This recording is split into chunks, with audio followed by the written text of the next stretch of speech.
বাচ্চা এখন বারবার বাপ খুঁজে, আমার আব্বু কোথায়, আমার আব্বু আসে না কেন, সবার আব্বু আসে, আমার আব্বু আসে না কেন।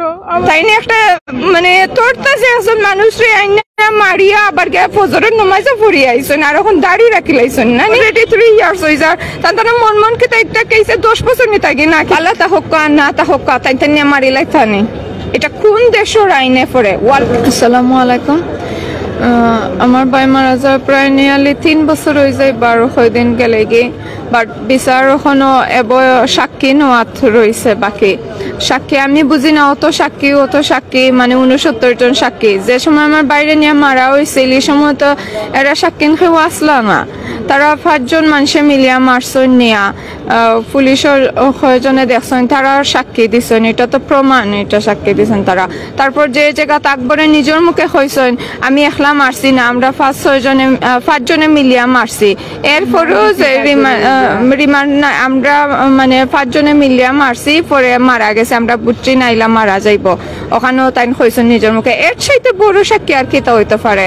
ওখান এই যে 69 জন সাক্ষী এরারে সাক্ষী নিতে নিতে তো এটা একটা টাইমেই যার, খালি টাইমের উপরে টাইম। তারপরে এখন টানটানোর উকিলে হইরা এখন আবার 13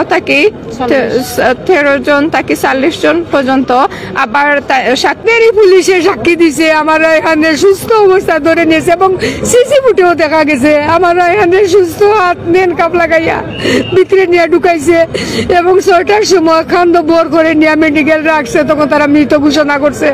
একটা মামলা, যে কোনো একটা ফৌজদারি মামলা যখন হয় তখন এই মামলা রাষ্ট্রপক্ষে বা বাদী পক্ষে আমরা যেটাই বলি না কেন সেটার দায়িত্ব থাকে আমাদের বিজ্ঞ পিপি সাহেবের উপরে।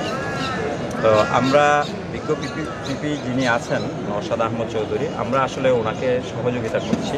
আমরা রাষ্ট্রপক্ষে যে বিজ্ঞ পিপি আছেন সেই পিপি টিমের একটা অংশ হিসেবে আমরা জাস্ট সহযোগিতা করি।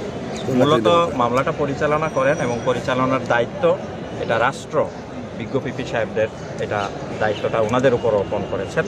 ওনারা মামলা পরিচালনা করবেন, ওনারা মামলার যাবতীয় কাজ দায়িত্ব যেটা বাদীপক্ষ থেকে ফৌজদারি মামলা সেটা ওনারাই করেন। যে প্রশ্নটা আপনি করেছেন সর্বশেষ অবস্থা, এখনও সাক্ষ্য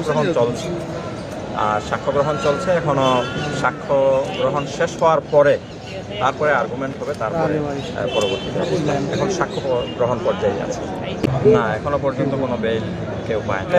এটা একটা বিচারাধীন মামলা যখন থাকে কোর্টে তখন এই সংক্রান্তে মন্তব্য করা কারোই সমীচীন না।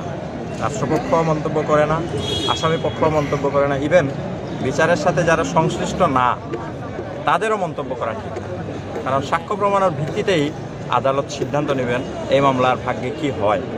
এর আগে কারো মন্তব্য করা ঠিক না। আপনারা যে সকল মন্তব্য শুনছেন বা বলেছেন এই ধরনের মন্তব্য থেকে আমি আশা করব সবাই আমরা বিরত।